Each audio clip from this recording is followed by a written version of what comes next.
trabajar. Me parece, antes de irnos a nuestro receso, ¿quién? ¿Janet? Maestra Anaí, no sé, malita, si nos seguimos sin receso para que podamos... Ok, ok. Le agradezco. Ok, perfecto. Muchas gracias. Sí. Hola, muy buenas noches. Mi nombre es Janet. Bueno, el tema me llamó mucho la atención. Actualmente estoy trabajando en una tesis en la cual yo pretendo resaltar la importancia de la capacitación del personal de seguridad bueno, con respecto al trato hacia el menor, puesto que si una madre o una PPL comete una infracción, bueno, ok, se le sanciona, pero ahí a quien se tiene que sancionar es a ella, ¿no? Pero si se manda a una celda de castigo o algo así, entonces el niño también va con ella o se queda fuera, porque pues el niño sería vulnerable. Entonces, bueno, esa es la inquietud que yo tengo. No sé si alguien tuviera un poquito más de información que me quisiera compartir. Sí, mira, Janet, caso por caso, lo que estábamos diciendo, hay una gran variación porque dentro de los estados tienen como sus propios prototipos y protocolos en cuanto a las situaciones que pasan dentro de sus sistemas o dentro de las cárceles. Pero lo que también se permite ver es que justamente los niños van donde están sus mamás. Son pocos, por ejemplo, en la Ciudad de México, donde está, por ejemplo, este programa de Reinserta, es una de sus prioridades, ¿no? Radicales, tener espacios dignos, porque los niños no contaban con esos espacios. Entonces, habría otros centros, o hay otros centros en los que definitivamente no hay espacios de nada.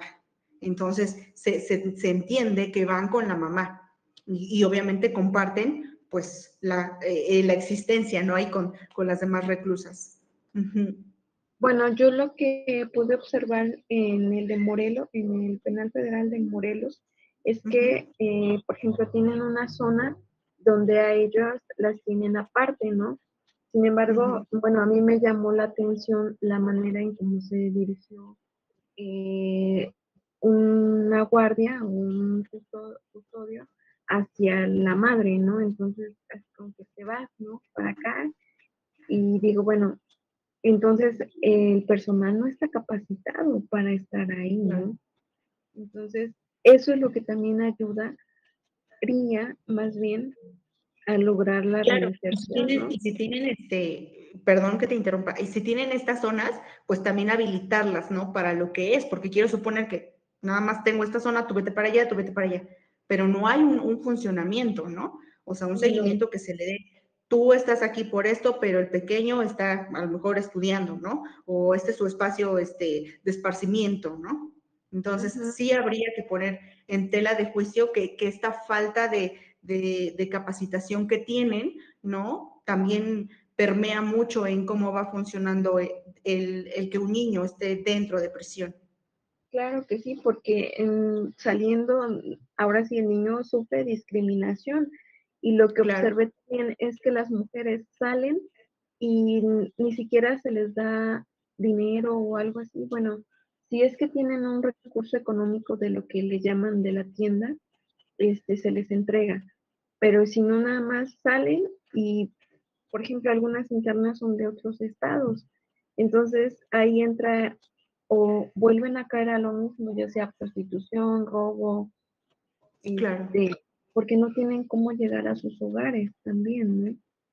Porque como y podría ser también lo mencionan, pues las familias las abandonan. Eso es lo que he notado mucho también. Claro, definitivamente sí. Entonces, justamente algo que también nos puede ayudar mucho a entender cuando nosotros tenemos a un niño al momento de intervenir o de conocer cómo está este funcionamiento es, tenemos al niño, a la niña, vamos a analizar estos recursos con los que los niños nacieron o están, la poca o nula contención familiar, lo que decías hace un rato. Hay, por ejemplo, mujeres que son recluidas en otros estados, entonces a su familia pues les es imposible trasladarse o incluso dicen, la verdad, no me comprometo a tener al pequeño, entonces que se quede contigo el tiempo el que va a estar y después pues el niño pasa a una institución porque no podemos, ¿no? O por el otro lado, total abandono. O por el otro lado, incluso también se está viendo, ¿no? Es algo que también pone interés en este tema, que es evaluar quién es el más apto, ¿no? Antes era como la familia más cercana, pero a lo mejor la hermana pues tiene ahí antecedentes de abuso con sus hijos, ¿no? Etcétera, etcétera. Entonces, eso también nos puede dar una idea del por qué se quedaron ahí, sí. Los niños y las niñas viven con esta certeza o esta incertidumbre de qué va a pasar, ¿no? Lo único cierto que hay ahí es que en algún momento mi pequeño, mi pequeña, pues se va a separar de mí. ¿Cuáles son estos retos para su desarrollo? Primero enfrentan situaciones violentas de forma directa o indirecta y viven situaciones estresantes todo el tiempo. Los niños son expuestos incluso a esta hipersexualización, ¿no? Cuando no tienen esos espacios o esas zonas aptas para que los niños y las niñas puedan tener su espacio de esparcimiento, ¿no? ¿Hablaban por ahí? Sí, maestra, perdón que te interrumpa. Isabel, levantó su mano. Isabel. Sí, ya la bajo. Gracias. Sí, bueno, retomando un poco lo que comentaba Alma y no sé, la chica Janet, lo que comenta, bueno, si fuera dentro, por eso realicé la pregunta, si estando en un entorno, o sea, que no es un sistema penitenciario, que es la calle, por así decirlo, nos cuesta a muchas mamitas el educar, porque emocionalmente el tener un bebé, pues obviamente que afecta también a la madre. Ahí vienen pues algunas situaciones de depresión. Pienso que en un lugar como un centro penitenciario, esas opciones de buscar tal vez ayuda o qué hacer o cómo hacer dentro de un sistema penitenciario se limitan más, ¿sí? Bueno, es lo que me he dado cuenta y lo que he visto, porque afuera hay opciones, digo, ok, tengo a mi hijo, ¿qué puedo hacer? Como voy a un centro de salud, pero en el sistema penitenciario, cuando se busca que se proteja o que se capacite al personal, también creo que estamos olvidando lo que cuesta, ¿sí? Y me refiero, ok, por tener a mamita o por tener a mamá en un lugar seguro para el desarrollo del niño, ¿cuánto está pagando o cuánto va a dar la mamá? Y si todas las madres dentro de ese sistema tienen esa capacidad monetaria, ¿para qué? Para estar mentalmente estables o buscar una estabilidad emocional para procurar al menor y también para el menor, porque eso también es otro punto muy importante. Y eso es algo que... Porque eso es muy común en los centros penitenciarios. De ahí desafortunadamente, también sí. Y me parece también muy interesante, bueno, sería concientizar a la gente también a qué costo, a los de afuera, tanto a los de afuera como a los de adentro. Y bueno, sería todo. Gracias. Sí, no, gracias a ti, definitivamente sí, es algo muy cierto, ¿no? Nuestras condiciones, como lo hemos venido repitiendo hasta ahora, pues sí son complicadas y complejas y a veces, pues sí, a veces no nos vamos tan lejos, ¿no? Pero a veces en algunas escuelas nos piden cooperación y nunca hay curitas, por ejemplo, ¿no? En la enfermería. Entonces, ¿qué nos hace pensar que si un niño se me pone grave dentro de las cárceles, no tuvo mi hijo pues esa atención? ¿Va a tener un impacto en su desarrollo? Pues sí, claro, porque el día en que él pasa a una institución y lo lleven, por ejemplo, a la revisión con el pediatra o con el médico, pues al niño le va a parecer como muy novedoso lo que está ocurriendo, ¿no? Porque nunca tuve esas atenciones, esos cuidados, ¿no? Y que es algo que va a influir, por supuesto. Después, lo que yo les decía, asignan diversos roles de las mujeres privadas de la libertad, ya sea con sus hijos o entre ellas, porque esa es su familia. Es su familia de los niños, son las internas, es mi mamá. Entonces, aquí también entra otra situación. Hay una normalización del lenguaje y de comportamiento a veces no apto para su edad. Entonces, cuando nosotros nos los encontramos fuera de prisión, decimos, ay, este niño viene muy maleado porque ya me habla de cosas que yo ni siquiera sabía. Y no es eso, es que tuvo un impacto en su desarrollo, convivió con mucha gente adulta. Sí, aquí los niños que están dentro, ¿no? Y pasan mucho tiempo con adultos, comúnmente se les pegan las palabras o la forma en la que ellos piensan, ¿no? En esta cognición que ellos tienen, muchas veces presentan como esas características de adulto. Entonces, ¿es esperado? Sí.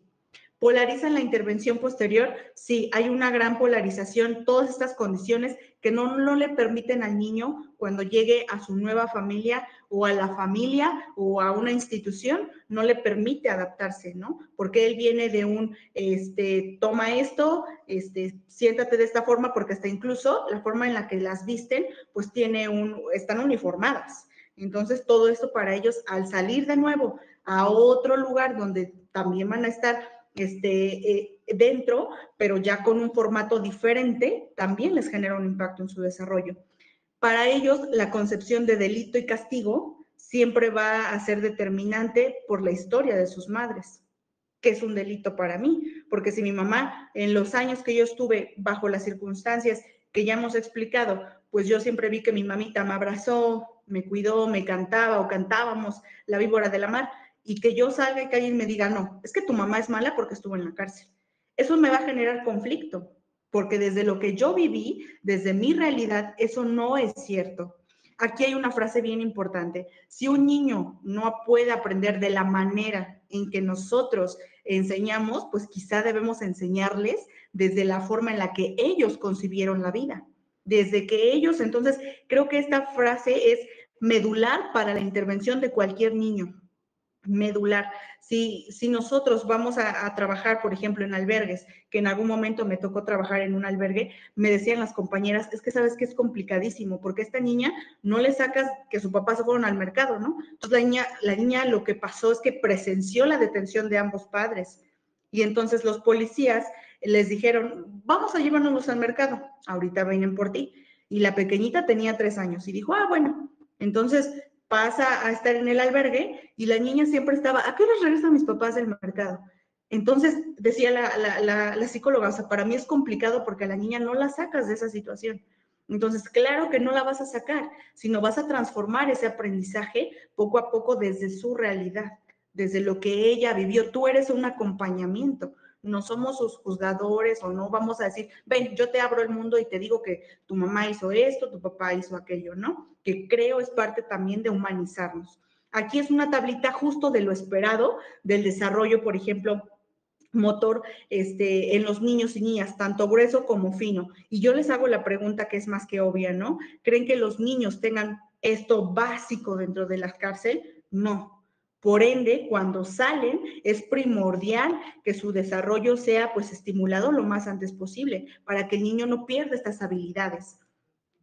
Este es en el desarrollo motor fino, en el desarrollo igual cognitivo, ¿no? Que es lo que decía, viene desde los 2 a 6 meses hasta los 36 meses, que obviamente es un proceso complejo, ¿no? ¿Cuáles son esas consecuencias? ¿Cómo podemos ver esas consecuencias por haber vivido en prisión, ¿no? Primero, la separación. La separación, cuando llega, se rompe mi idea de hogar. Mi idea de hogar, entonces entro en este conflicto en el ámbito social y emocional. Entonces, ¿yo quién soy? Cosas básicas que para nosotros al estar en sociedad no nos hace pues ruido, para ellos sí. No es lo mismo vivir el Día de Reyes dentro de prisión que afuera. ¿Y va a ser un cambio en la vida del niño? Sí. No es lo mismo el DIF que, por ejemplo, un albergue privado, que, por ejemplo, un albergue que está sostenido por una idea religiosa. No va a ser lo mismo. Entonces, eso también genera una diferenciación. Y la familia, algo que ustedes decían, muchas veces cuando se quedan con la familia, pareciera que los niños no tienen familia, tienen miembros que lo acompañan, pero un vínculo filial no lo tienen, porque me quedé con mi tía y quizá mi tía pues me maltrata, o quizá también hay una separación porque yo soy la hija de alguien que está en prisión. Entonces, eso también les genera a los niños, pues, una consecuencia, ¿no? Yo puse aquí, tu historia no fue escogida, esa es la realidad. Fue leída, sí, o sea, pasaste todo este proceso dentro de, lo aprendiste, pero estás en camino a superarla. El tiempo a través, las consecuencias muchas veces no nada más es desde la separación, sino es desde que yo me separo de mi mamá, entiendo que ya no voy a estar con mi mamá, entiendo que ya van a cambiar las convivencias con mi mamá y ahora voy a formar parte de otra realidad. Y esta realidad va a tener tanto En lo personal, como lo social, como lo laboral, un impacto en mí. Entonces, en personal, yo aquí les puse 2 opciones, que puede haber muchas, porque acuérdense que caso por caso, pero en las personales, una persona o un niño o una niña cuando crezca puede entender lo que ocurrió, sí, entiende lo que ocurrió, lo supera, ya sea que estuvo en el DIF o en alguna otra institución o que estuvo con familia. Sus decisiones siempre se van a basar en eso, en ese trabajo, en ese aprendizaje, pero también vamos a tener otros casos en donde este niño, esta niña crezca con un resentimiento y este resentimiento, ojo, lo lleva a ser propenso, no que va a ser delincuente, lo lleva a ser propenso a normalizar la violencia y a cometer un delito. Entonces, estos son nuestros 2 panoramas que podemos esperarnos cuando los niños han convivido en este lugar que, como bien hemos dicho, no cuenta con esas condiciones. ¿Pueden existir más casos? Definitivamente sí, pero siempre hay que tener como en panorama estos 2 casos. Los estigmas. Para ustedes, ¿qué son los estigmas? Así, breve, rápido, alguien que me quiera contar.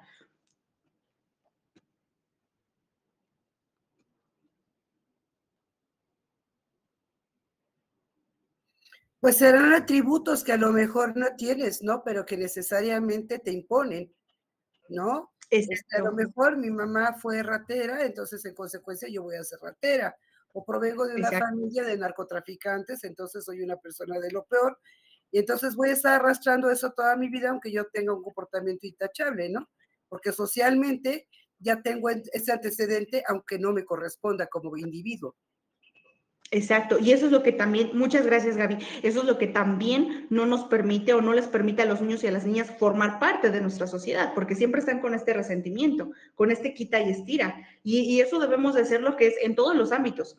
A veces cuando decimos, ay hijo, como que ese niño no se baña, no te juntes con él.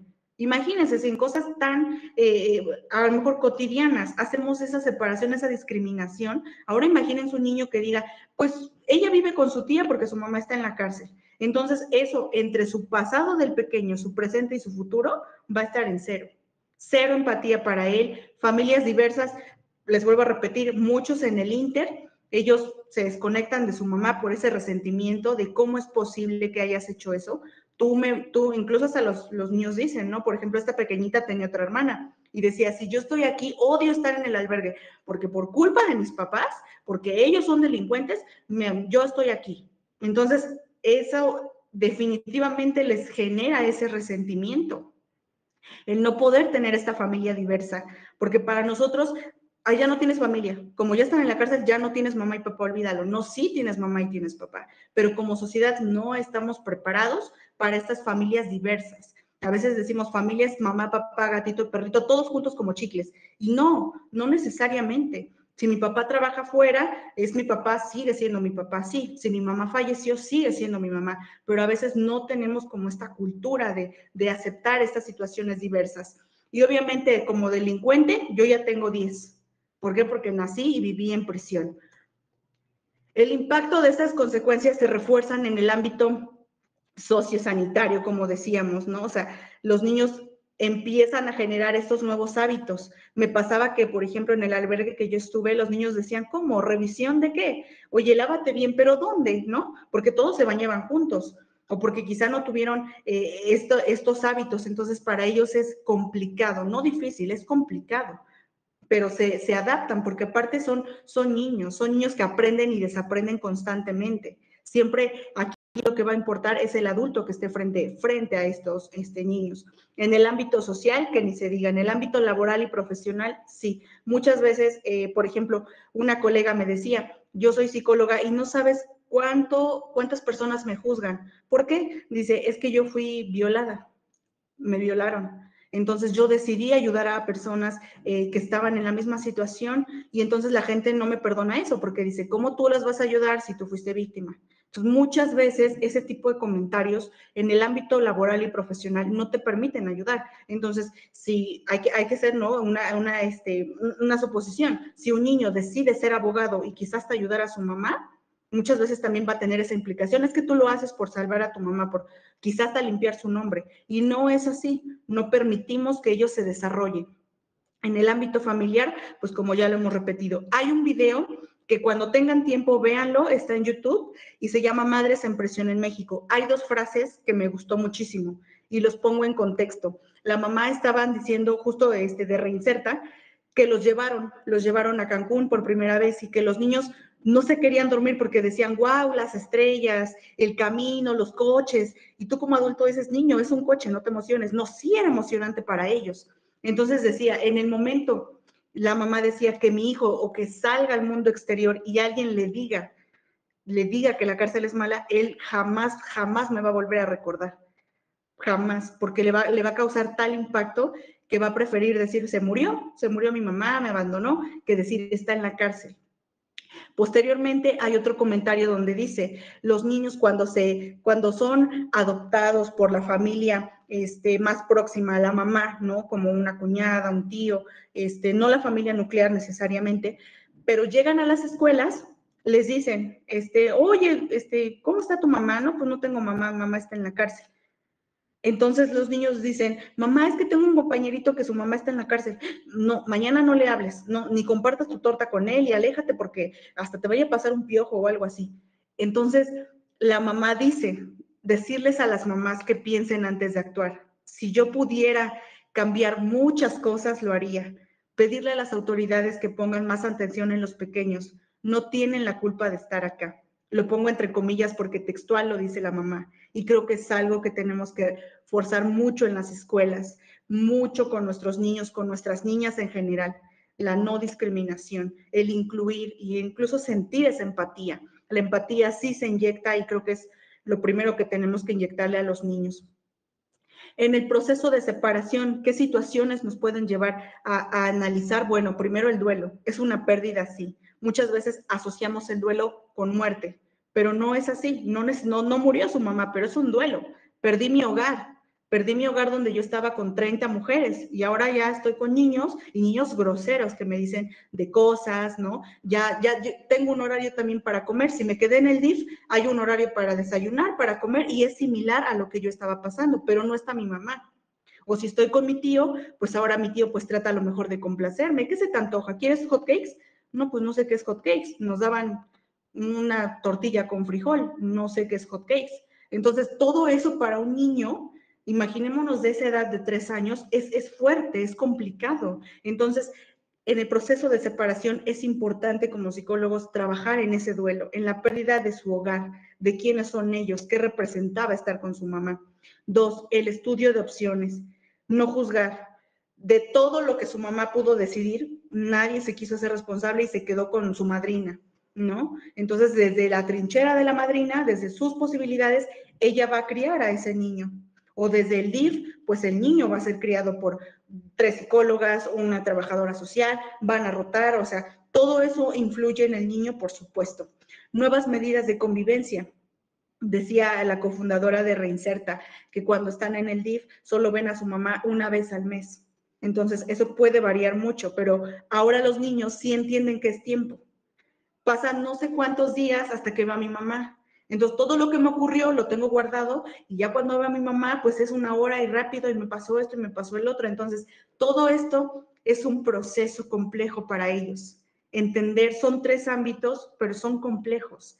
Y va a haber recaídas, va a haber situaciones en las que los niños no puedan y no se sientan capaces de enfrentarlo. Y es ahí cuando entra nuestro papel como psicólogos, como maestros, como investigadores. Al momento de determinar una medida, de diseñar una estrategia, hay que tomar en cuenta este proceso de separación por lo que los niños pasan, ¿no? ¿Qué factores intervienen en esto? El vínculo materno. Bien decía una compañera, no todas, y eso hay que también tenerlo muy en claro. Una vez, no sé si se acuerden, hubo una noticia de que una mamá mató a sus 3 hijos. Todo el mundo la quería linchar. Y todo el mundo dijo, ¿cómo? Si las mamás amamos con los dientes. Pero eso no es verdad. Las mamás no todas amamos con los dientes. Hay una gran diferencia. Entonces, dentro de la cárcel no va a ser la excepción. Va a haber mamás que quizá nunca lo abrazaron, pero estuvieron pendientes en sus cuidados. Por lo tanto, el pequeño no va a estar como muy familiarizado a que lo abracen o a que el afecto sea por medio del contacto físico. Entonces, este vínculo materno ¿Va a generar que él cambie las circunstancias de la intervención con el niño? Sí. La socialización. Ahí el niño o la niña va a entender que son reglas, los modos de convivencia, de comportarse, ¿no? Porque ellos vienen como muy amaestrados con este funcionamiento dentro de un penal. Ahora no, ahora va a cambiar su vida, su estilo de vida va a cambiar de pequeño. Los apoyos. Comúnmente en las cárceles se da una asesoría psicológica, y digo comúnmente porque a veces no la dan, o si la dan, pues no es muy puntual, ¿no? Es como, a ver, ¿qué te pasa? Si esto, haz esto y fuera. El objetivo de muchas asociaciones para visibilizar este tema es darle a los papás, tanto internos como internas, como PPLs, es este taller Escuela para Padres, ¿no? Para justamente entender qué nos lleva, cuáles son esos elementos que nos sirven y nos funcionan para trabajar con nuestros hijos, nuestras hijas. La nueva familia, el estilo, la institución y sobre todo la supervivencia. Aquí en la supervivencia sí quiero dejarlo muy en claro, ¿no? Me decía la psicóloga que trabajaba con esta niña, es que esta niña parece que no disfruta nada, o sea, parece que come, vive y hace su tarea porque lo tiene que hacer, pero no encuentra la niña un sentido a esto, no le encuentra un sabor a su vida. Y no es que la niña no le encuentre un sabor a su vida, es que apenas está sobreviviendo, ¿no? Está encontrando estos nuevos hábitos, nuevas formas de comportarse, nuevos, incluso hasta decisiones, porque dentro del penal la que decidiera mi mamá. Entonces, ahorita yo tengo que decidir qué blusa ponerme, y no es que yo quiera generar conflicto con mi cuidadora, ¿no? Ahí nos llamaban cuidadoras, no nos llamaban psicólogas. Entonces, con tu cuidadora te tardabas 3 horas diciendo, ¿qué me voy a poner? Pues ya, niña, ponte lo que sea. No, pero es que, ¿qué me voy a poner? O sea, ¿quién soy yo? Entonces, empiezan estas estrategias de estos niños para sobrevivir, para decir, ahora yo lo voy a hacer por mí mismo, por mí misma, que es muchos de los objetivos de las instituciones. Hay una tanatóloga que me gusta mucho, no sé si la han escuchado, es tanatóloga, es escritora, que se llama Gaby Pérez Islas, y ella dice algo, ¿no? Esta frase va más orientado para nosotros que para nuestros pequeños, es, ya basta de mostrarle al mundo cuánto hemos sufrido, mejor demostremos cuánto hemos amado. ¿Qué tan capaces somos de amar y de tomar este trabajo tan bonito con estos niños y estas niñas? Porque también es un eje radical para la prevención del delito. Si queremos que esto disminuya de este lado, porque de aquí a que nuestras autoridades nos escuchen, no sé cuántos siglos más van a pasar, pero de este lado podemos sí poner un granito de arena. Perfecto. Entonces, ¿qué vamos a hacer cuando tengamos las estrategias de intervención? Puse ahí, primero vas a llamar a la empatía, a la verdad, al contexto, a la población, y encontrarás esos recursos. Una vez que tu psicóloga, que tu abogada, que tu criminóloga, que tu maestra encuentres esta empatía de la situación, vas a encontrar y conocer la verdad del niño, no la verdad del abogado. El abogado te va a decir, su mamá estuvo por robo. Ah, no, pues ya desde ahí vengo y mejor agarro mis cosas, no sea que el niño me agarre algo. No, desde su contexto, cómo percibió el niño el delito, el contexto, la población. A lo mejor el niño no nació ahí, entró de 2 años. Entró de 2 años y aproximadamente salió a los 4. Ah, ok, entonces yo ya lo tengo que plasmar para encontrar ahora sí mi intervención. El trabajo tiene que ser integral. Cuando decimos integral, nada de los factores se nos puede escapar, ni podemos hacerlo de menos, ni podemos hacerlo de más. Todo tiene una temporalidad, todo tiene una conexión, una coexistencia una con otra. Entonces, hay que trabajar desde la situación, no desde la circunstancia. Me ha pasado que los psicólogos a veces dicen, ¿qué te pasó? Ah, es que crecí en prisión. ¡Ah! Pobre de ti. No, pobre de ti. Entonces no encuentras trabajo, pobre de ti. No, porque entonces la persona no va por eso. O sea, sí nací en prisión, crecí en prisión, pero ahorita mi conflicto es que me da miedo el compromiso, ¿no? Entonces, trabajar desde esa parte y proveer herramientas necesarias para poder personalizar mi trabajo. Hay que tener, nosotros como psicólogos, tener un ancla para sostenerlo, no para mandarlo, para sostenerlo. Vamos a medir esas necesidades que presenta el niño o la niña en el ámbito social y familiar, y sobre todo que el niño aprenda a desaprender y vuelva a aprender, que esto que aprendió lo conserve, pero que entonces ahí entres tú como psicólogo, como docente, estas nuevas estrategias y formas de ver el mundo, ¿no? Hay una técnica que me gusta mucho y funciona con los niños, ¿no? Con el ping-pong. No dices más, dices una frase y el niño te contesta, ¿no? ¿Cómo estás? Porque a veces decimos, qué triste tu caso. ¿Estás triste, verdad? Porque tu mamá está en la cárcel. ¿Sí estás triste? Entonces, eso es incluso hasta sugestionar al pequeño, ¿no? Entonces, más bien, ¿cómo estás? Bien, ¿no? Encontrar, ubicarnos en su lenguaje, su nivel o su nivel de tolerancia ante la frustración, cómo vivió este impacto que, como yo lo he dicho, es un duelo y es un duelo constante y es complejo para los niños, ¿no? No hay que olvidarnos que son niños y son niñas, igual que el que yo tengo en casa, igual que todos tenemos en casa. Por lo tanto, nos debemos de enfocar en trabajar en sus habilidades, aprender a vivir en sociedad, a buscar las herramientas necesarias y a verlos más allá de la cárcel. Tú, Anaí, no eres una niña que nació en la cárcel, tú eres una profesionista que ahora entendió que hay una consecuencia para cada acción y entonces esto y esto, pero ¿qué te gustaría hacer? ¿Cómo te gustaría que te vean los demás, no? Hay una teoría, por el contrario, me decía una colega, ¿qué vas a hacer cuando alguien te diga, oye, ¿y qué tal si el niño sí como que se ve que quiere delinquir o el niño tiene como esta situación propensa y muy latente? Ok, la teoría de riesgo de Andrews y Bonta nos dice que la ayuda en la comisión de delitos para intervenir debe ser integral. Debemos de conocer estos principios básicos, principios de riesgo, de necesidad y de responsabilidad. De riesgo, ¿cuáles son estas situaciones? Porque muchos, cuando son institucionalizados en el DIF o en alguna otra particular, salen, y como decía la compañera, salen y pues saliste a los 18, ¿qué sabes hacer? Pues quién sabe, busca lo que quieras hacer. Entonces, no tienen herramientas que les permitan visualizar su futuro y por ende son más propensos a tener conductas antisociales, ¿no? O incluso también algo que me pasó dentro de prisión, que no trabajé en su momento que lo tuve que trabajar, pues ahora me causa conflicto, no soy muy impulsivo. Entonces, si tú me contestas, yo ya estoy encima de ti, ya te golpeé. Entonces, ¿eso puede generar una conducta violenta y delictiva? Sí. Entonces, ¿tenemos que medir esos riesgos? Sí. Sus necesidades, la necesidad de protección, la necesidad de familia, la necesidad inclusive de verse a sí mismo fuera de la cárcel, lo ayuda mucho, la ayuda mucho. Y la parte de responsabilidad, tú hasta dónde eres responsable de tus decisiones. Para empezar, los niños creen y piensan que ellos son los culpables de haber estado ahí. Y como decíamos desde el principio, su único delito ahí pues fue crecer, fue que mamá no tenía con quién, por lo tanto estuvo conmigo.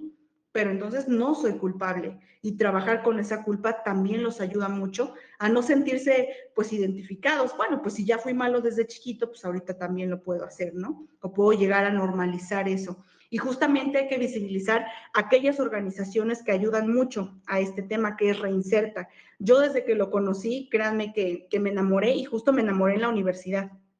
Me enamoré completamente porque me acuerdo que el profesor nos dijo, ¿en dónde ustedes promocionarían la salud mental? Y todo el mundo me había ganado, que en la escuela, que en el trabajo. Dije, chin, ya no hay lugares. Y dijo una compañera, en la cárcel. Yo me volteé a verla y dije, ¿cómo crees? ¿Cómo crees que en la cárcel vamos a hablar de salud mental? No, o sea, ahí no hay, punto, se acabó. No, sí. Y ahí ella me contó del caso de su abuelito, que murió dentro de prisión siendo inocente, que lo inculparon en el sistema tradicional y que no había pruebas, no había nada más que los señalamientos, y pues murió siendo inocente, pero ahí conoció a más gente que estaba en la misma situación. Ahí fue cuando yo hice clic con este tema y dije, no me debo de perder de esto, y si ustedes pueden igual visibilizar la organización o hay otras organizaciones, yo creo que nos serviría de mucho. Y finalmente decirles, ya no son niños invisibles. Hay que gritar por todos lados que estos niños son presentes, que estos niños tienen necesidades, tienen derecho y que a pesar de las circunstancias en las que ellos fueron creciendo, forman parte, como dijo la compañera, son nuestros niños. Entonces, si tú vas a ser una maestra de un niño que estuvo en la cárcel, o la cuidadora, o la psicóloga, o la nuera, o la abuelita, o quien sea, puedas tener una percepción diferente de este tema y desde tu trinchera hacer lo mejor que puedas para que más personas estemos convencidas que para combatir el delito no es encerrarnos en nuestra casa y huir, es enfrentarnos y enfrentar a eso, ¿no? Porque nosotros somos un país de guerreros, no un país de guerra. Entonces, esto por mi parte sería todo. Espero que les haya pues transmitido esta pasión que siento justo por estos temas que nos hacen también ser un México lindo, ¿no? Y bueno, pues si alguien tiene una duda, un comentario, con mucho gusto.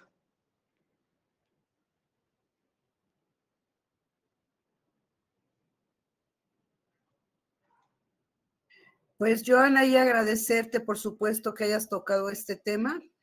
A mí particularmente me nutrieron mucho tus comentarios, tus enseñanzas y la de las personas que están aquí participando. Y sí, como dices, o sea, fundamentalmente, pues sí, los niños, ¿no? Porque sí, está trillado, los niños son el futuro de este país, ¿no?